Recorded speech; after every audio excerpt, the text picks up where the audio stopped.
नमस्कार, knocking-news.com में आपका स्वागत है। मैं हूं गिरिजेश वशिष्ठ। जम्मू कश्मीर पर आज सुप्रीम कोर्ट में क्या हुआ, सुप्रीम कोर्ट के इस फैसले का मतलब क्या है और इस फैसले से जम्मू कश्मीर में उस देश में क्या बदलने वाला है, इसको आज समझने की कोशिश करेंगे। इसमें कितना क्रांतिकारी कुछ हुआ है या क्या नहीं हुआ है, या आज से क्या बदलाव आएगा, इतिहास क्या है, चीज़ें से जुड़ी हुई क्या हैं, सब समझेंगे। और इसके जो तकनीकी पहलू जो हमारी और आपकी नज़र से बाहर हैं वो भी आपके सामने रखेंगे। कहीं मत जाइए, चैनल को सब्सक्राइब कर लीजिए। मैं अभी हाजिर होता हूं।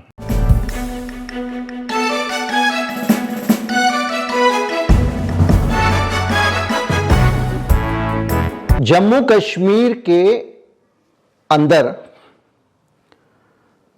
एक अनुच्छेद 370 है।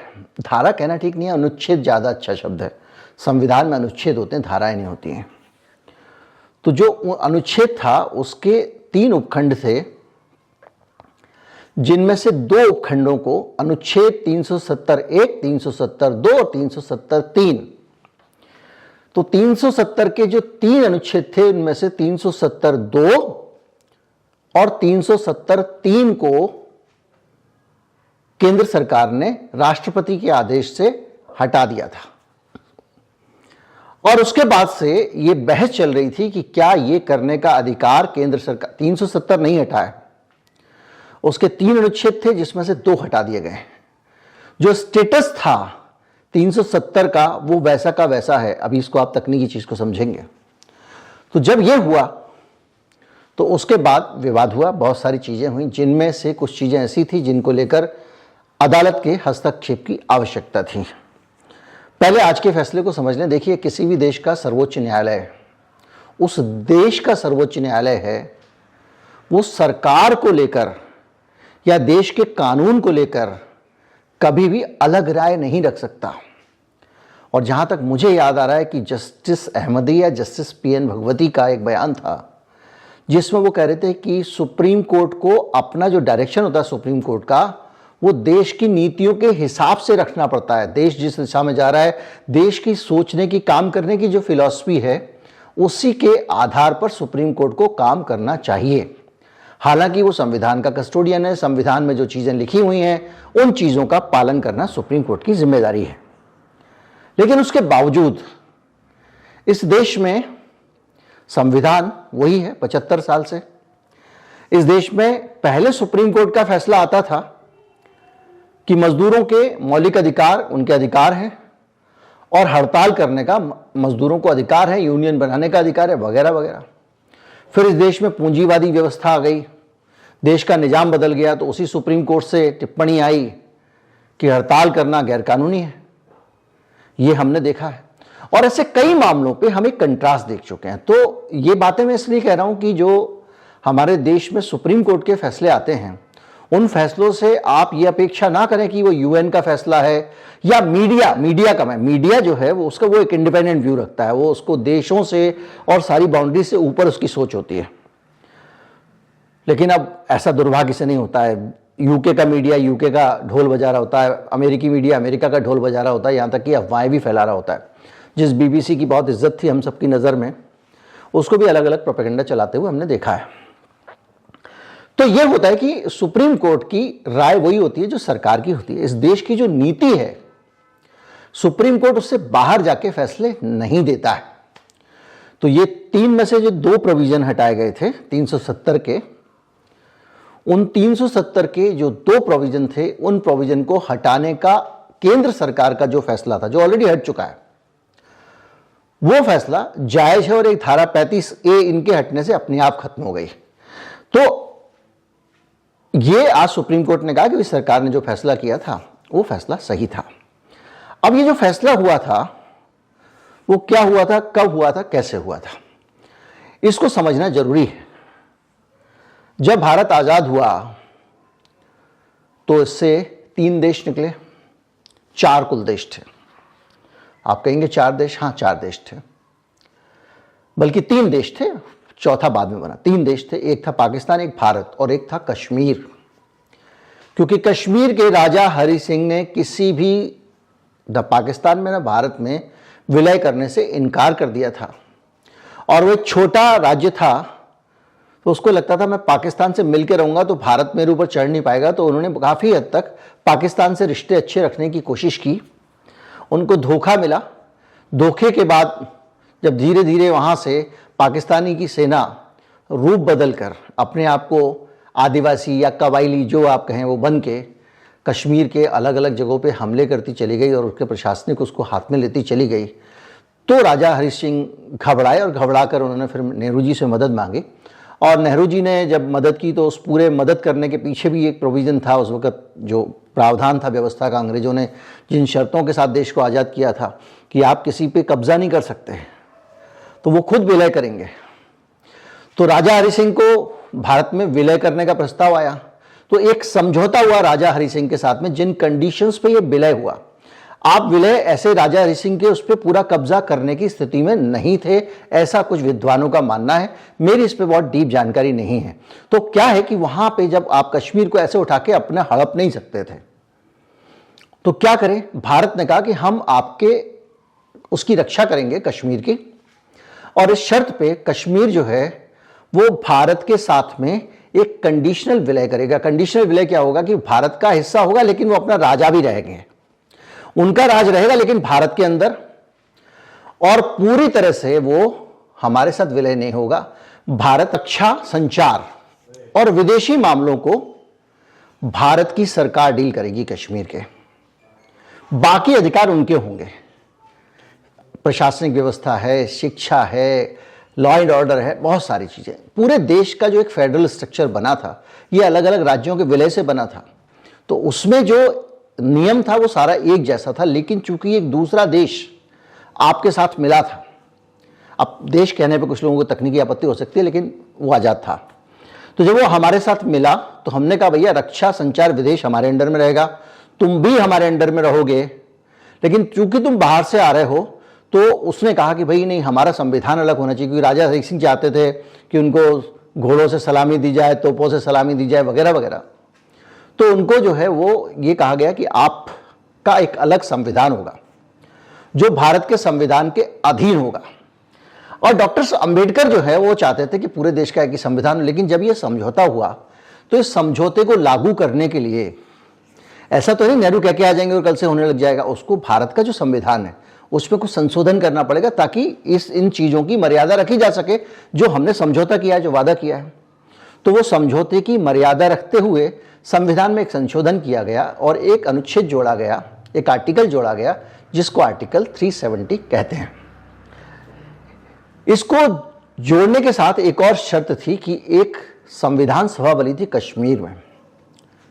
भारत की संविधान सभा तो अंबेडकर साहब की थी, और उसमें यह प्रोविजन था कि संविधान सभा से अप्रूवल के बाद ही कश्मीर के अंदर आप कोई बदलाव ला सकते हैं वहाँ के कानूनों में, वहाँ के संविधान, उसकी लीगल स्थिति में। जैसे 370 में ही कोई बदलाव करना है तो 51 में संविधान सभा बनी और 56 में संविधान सभा भंग कर दी गई। अब तकनीकी ये पहलू आया कि ये जो आप भारत में मिला रहे हो, 370 के प्रावधान खत्म कर रहे हो, एक तरह से देखा जाए 2 प्रावधान, तो ये आप तब तक नहीं कर सकते जबकि वहाँ से संविधान सभा की सिफारिश ना आए।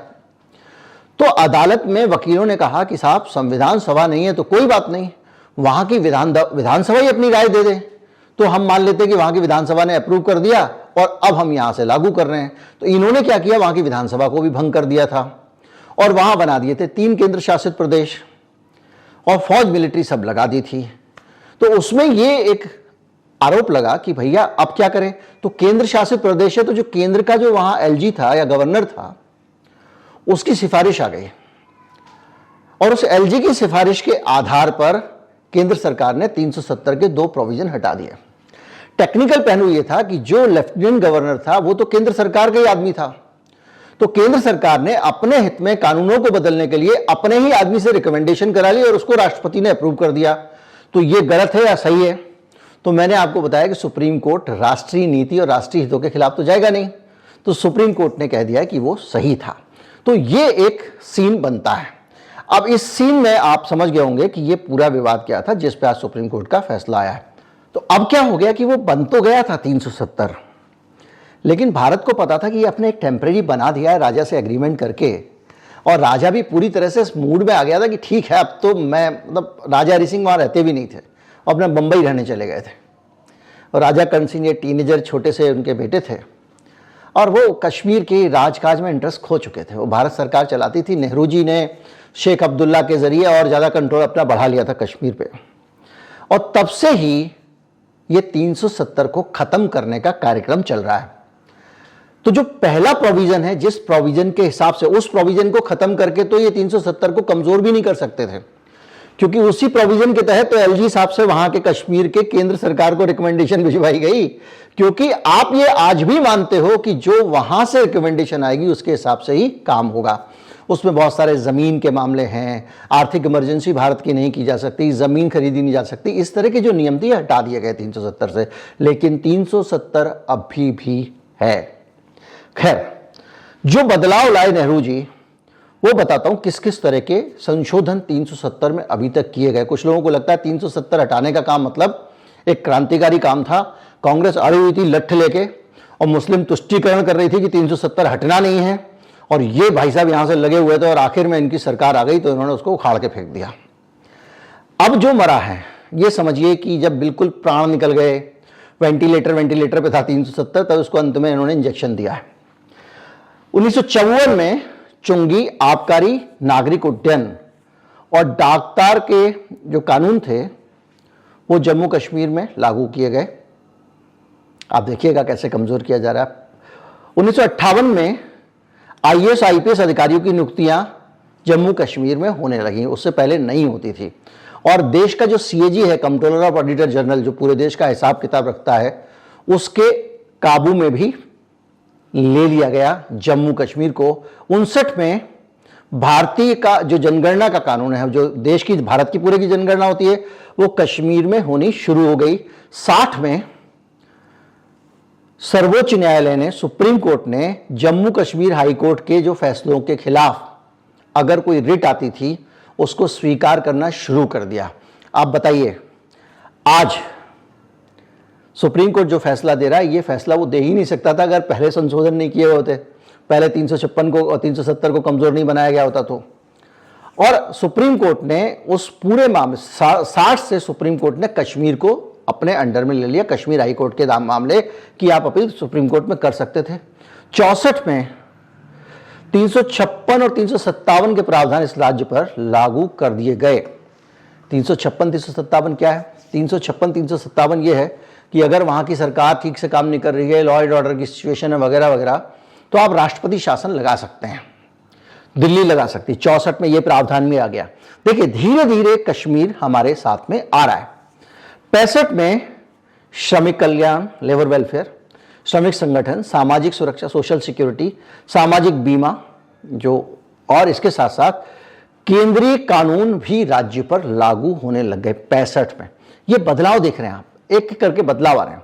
66 में लोकसभा में प्रत्यक्ष मतदान से चुने हुए प्रतिनिधियों को भेजने का अधिकार दे दिया गया, यानी लोकसभा में, यानी वहां पे कश्मीर में लोकसभा चुनाव होने शुरू हो गए। 66 में जो कश्मीर अंडर में था पूरी तरह से, वहां की संविधान सभा के, और 3 अधिकार भारत को दिए गए थे, वो अधिकार लगातार नेहरू जी छीनते चले जा रहे थे, या कहें अपने कब्जे में लेते जा रहे थे, या कहें कि उसको मिलाना था तो धीरे धीरे मिलाया जा रहा था। जैसे मिश्री होती है, पानी में डालते धीरे धीरे घुलती है, क्योंकि अगर आप उस समय मिलाते तो जो अंग्रेजों के टाइम में कमिटमेंट थे भारत के, पाकिस्तान दोनों के, उस कमिटमेंट को तोड़ना होता, समझौते होते हैं, उन पर साइन करने पड़ते हैं। खैर, इसके साथ साथ 66 में ही जम्मू कश्मीर विधानसभा में एक सुधार हुआ और वहां पे सदर रियासत या प्रधानमंत्री का पद होता था, मुख्यमंत्री का पद नहीं होता था, क्योंकि वो अलग देश था ना। तो 66 में प्रधानमंत्री का पद खत्म कर दिया गया कश्मीर में, और वहां पर अब सदर रियासत की जगह राज्यपाल और प्रधानमंत्री की जगह मुख्यमंत्री बनने लग गया। धीरे धीरे करके भारत का राज वहां कायम हो रहा है। 1986 में 249 जो है हमारा अनुच्छेद, उसके प्रावधान भी कश्मीर में लागू कर दिए गए। और इससे सारा मामला भारत के कब्जे में आ चुका था। वहां की विधानसभा से कोई भी चीज आए और राष्ट्रपति ने अप्रूव कर दी तो वह लागू हो जाएगी। लेकिन इसमें कुछ किंतु परंतु थे और उसके हिसाब से जो कानून बना हुआ था उसमें राज्य की संविधान सभा से अनुमति लेने की जरूरत थी और संविधान सभा से अनुमति में रायता था, इसलिए संविधान सभा को भंग कर दिया गया 56 में 51 में बना के, और विधानसभा से हम लोग संविधान सभा का काम चलाते आ रहे थे। और पंडित प्रेमनाथ बजाज ने 1962 में 21 अगस्त 62 में एक चिट्ठी लिखी और कहा था कि कभी ना कभी धारा 370 खत्म होगी। और ये चिट्ठी प्रेमनाथ बजाज ने नहीं लिखी थी, उनको नेहरू जी ने लिखी थी और उसमें पंडित नेहरू ने अपने पत्र में लिखा, वास्तविकता यह है कि संविधान का यह अनुच्छेद जो कश्मीर के लोगों को, जम्मू कश्मीर राज्य को विशेष दर्जा दिलाने के लिए जरूरी बताया गया है, उसके होते हुए भी कई बातें की गई हैं जैसे मैंने ऊपर बताया, और जो और कुछ किया जाना बाकी है वो भी किया जाएगा। मुख्य सवाल भावना का है, हमारी भावना क्या है, स्पिरिट क्या है।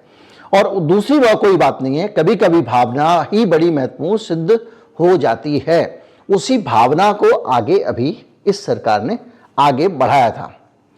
370 को हटाने के लिए सदन ने प्रस्ताव 19 में रखा गया, आप जानते हैं 5/8 को, और इस तरह से ये 2 प्रावधान उसके हटा दिए गए। अब नाम है संविधान जम्मू और कश्मीर पर लागू आदेश 2019 इसका नाम है, जिसको आज लागू कर दिया गया। अब कुछ तकनीकी चीज़ें आप समझिए जिस पे जवाब मिलने बहुत ज़रूरी हैं और इस सरकार से लेने चाहिए। खबर यह है कि अमित शाह ने बाकायदा, ये मैं नहीं कह रहा हूं, 370 एक कायम है, संसद में कहा है और 370 2 और 3 को हटाया गया है। 370 में जो भी फैसला होगा आज भी जम्मू कश्मीर की सरकार के अनुसार ही होगा, उसके सलाह पर ही होगा। और 303 में बदलने के लिए संविधान सभा की अनुमति चाहिए थी, संविधान सभा थी नहीं तो विधानसभा भी नहीं थी तो राज्यपाल से अप्रूव करा लिया। अब ये सवाल उठता है जो उस समय भी उठा था, आज उठ रहा है, जबकि ये उसी वक्त उठ चुका है। इस सवाल का उत्तर मिलना बाकी है। भारत में पहले कश्मीर के अंदर 111 सीटें थीं। 111 सीटें में से 24 सीटें जब विधानसभा थी जम्मू कश्मीर में पीओके के सदस्यों के लिए रिजर्व थी, क्योंकि भारत मानता है कि पीओके भारत का अभिन्न अंग है। पाकिस्तान के कब्जे वाला कश्मीर यानी पीओके गुलाम कश्मीर भारत का अभिन्न अंग है।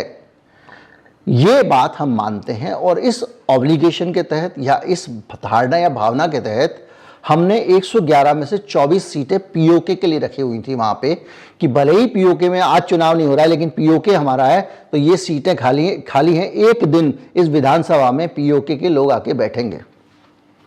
इन्होंने उसके 3 केंद्र शासित प्रदेश बना दिए।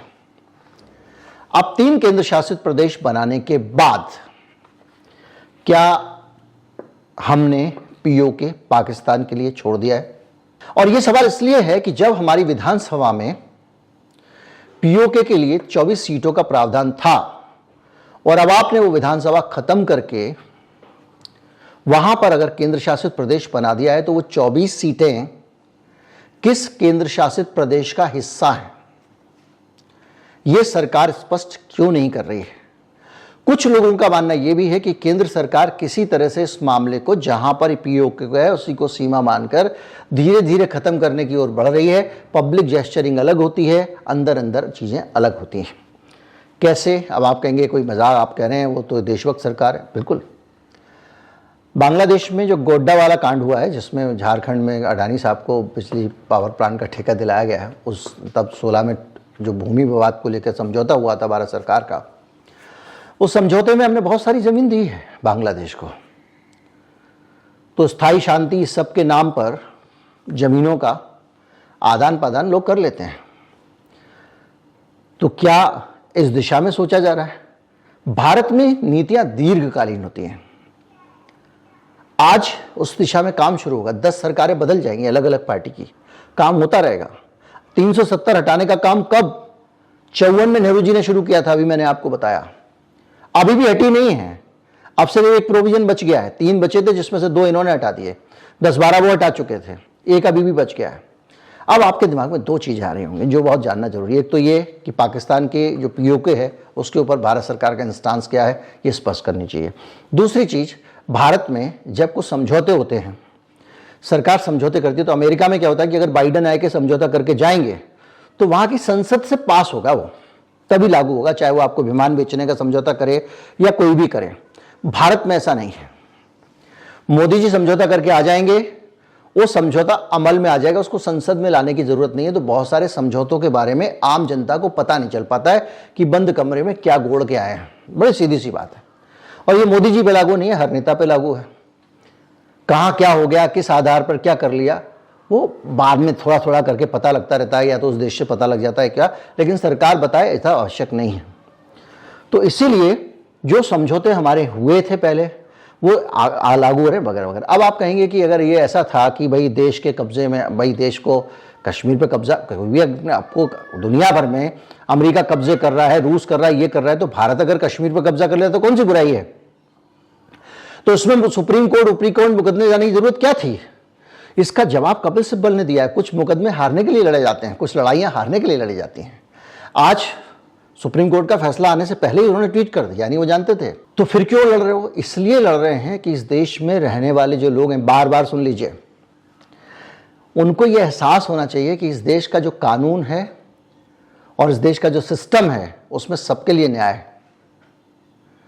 वो जो एक लंबे लंबे बाल वाला स्ट्रैंड टाइप का एक आदमी जयपुर में,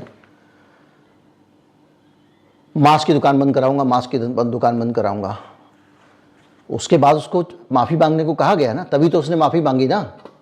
और फिर वो अपनी सेल्फी कुछ मांस की दुकान वाले से, बिरयानी वाले के साथ में जो भी बेचते होंगे वो, उनके साथ डाल रहा है ना। क्योंकि इस देश में लोगों को ये विश्वास रहना चाहिए कि ये संविधान कानून हमारे लिए भी है, और अगर कहीं कोई संदेह है कि अगर ये कानून तोड़ के इन्होंने गलत तरीके से कश्मीर को मिला लिया, अधिकारों का हनन हो रहा है, तो अदालत में सुनवाई होनी चाहिए।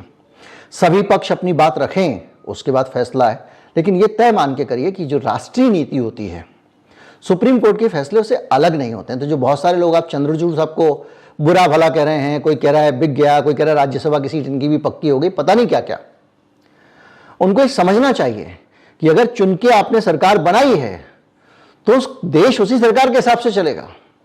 अब उस सरकार की नीतियों की आप समीक्षा कर सकते हो, अदालत के फैसले की समीक्षा कर सकते हो, लेकिन आप ये नहीं कह सकते बिक गया या राज्यसभा, ये गलत है। आप कह सकते हो जैसे ओवैसी ने कहा कि ये प्रोविजन था संविधान सभा वाला, तो आपने तो खुद ही ये ऐतराज अभी भी कायम है, तो वो समीक्षा हो सकती है, अदालत के ऊपर सवाल उठ सकते हैं, लेकिन आप किसी इंटेंट पे सवाल नहीं उठा सकते। और एक बात मान के चलिए कि अगर आपने सरकार चुन को भेजी, अपने तरीके से सरकार चलाएंगे, और वो जो भी तरीके से चलाएंगे वो आपको अच्छी लग सकती है, बुरी लग सकती है।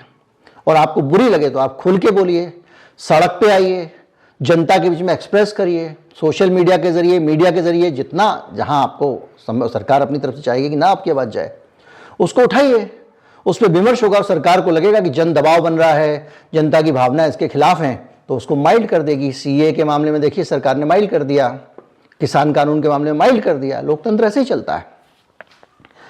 तो जो भी है, जम्मू कश्मीर को 370 खत्म करके इधर मिलाने का प्लान आज का नहीं है, पुराना है। उसी प्लान पे चलते चलते 2 कदम आप कहें और आगे बढ़ गए।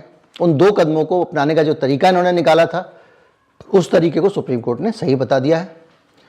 और उम्मीद करता हूं कि आप समझ गए होंगे कि कश्मीर का सीन जो है वो क्या है, और अगला टारगेट होना चाहिए कि जो पीओके है, 1/3 हिस्सा उस कश्मीर का राजा हरी सिंह वाले जो पाकिस्तान के पास है, वो कैसे भारत के पास आए।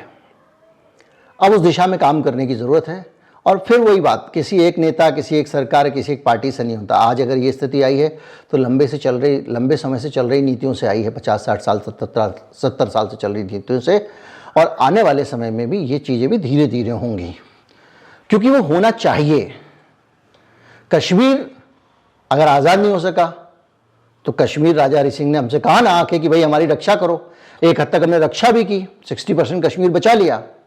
वो अलग बात है, उस वक्त हमारे पास बहुत फौज नहीं थी, संसाधन नहीं थे, हम लोग नया नया राजपाट संभाला था, सीमाओं को हैंडल करना, दूसरी चीज़ों का भी उतना आइडिया नहीं था हमारे पास में। सर्दियां आ गई थी, जाड़े में लड़ाई लड़ना सेना के लिए कठिन था। कारगिल की तरह पाकिस्तान की सेना हाइट पे थी, हमारी नीचे थी। बहुत सारे फैक्टर थे जिसके कारण वो आपको बीच में लड़ाई रोकनी पड़ी और सीज फायर करवाना पड़ा संयुक्त राष्ट्र की मदद से कि आगे और ज़्यादा मारकाट ना हो। हालांकि संयुक्त राष्ट्र में एक प्रस्ताव आया जनमत संग्रह का, ये भी बता दूं आपको कि कश्मीर के लोग तय कर लें उनको किधर जाना है। तो भारत ने जनमत संग्रह को ये कह के रिफ्यूज़ कर दिया कि ये जो दादागिरी वाले देश हैं, अमेरिका जैसे देश, उनकी देखरेख में जनमत संग्रह नहीं होगा। अगर जनमत संग्रह होना है तो किसी थर्ड वर्ल्ड कंट्री के अंडर में हो जाए, तीसरी दुनिया का देश। वो बात फिर मानी नहीं गई क्योंकि पाकिस्तान तो अमेरिका को लेकर घूम रहा था। अमेरिका तो उन्हीं का सगा है, आज कितना भी आप घुस लो उधर। तो हुआ ये कि फिर वो मामला टल गया और उसको पाकिस्तान ने भी रिफ्यूज कर दिया जनमत संग्रह को। उसके बाद इंदिरा गांधी ने एक समझदारी का काम किया, एक शिमला समझौता पाकिस्तान के साथ किया और वो सारी चीज़ों को ख़त्म कर दिया। आप संयुक्त राष्ट्र में कश्मीर के मसले पर या जनमत संग्रह के मसले पर कोई नहीं जा सकता, दोनों पार्टियां लिख के समझौता हो गया कि भैया जो करो आपस में लड़ लो झगड़ लो, इसको हम दोनों ही आपस में तय करेंगे, इस मामले को तीसरी पार्टी से तय नहीं कराया जाएगा। ऐसा शिमला समझौते में प्रावधान इंदिरा गांधी करके गई हैं। उम्मीद करता हूँ वीडियो आपको अच्छा लगा होगा। अच्छा लगा हो तो ज़्यादा से ज़्यादा लोगों तक पहुँचाएं, चैनल को सब्सक्राइब कर लें। नमस्कार, जय हिंद।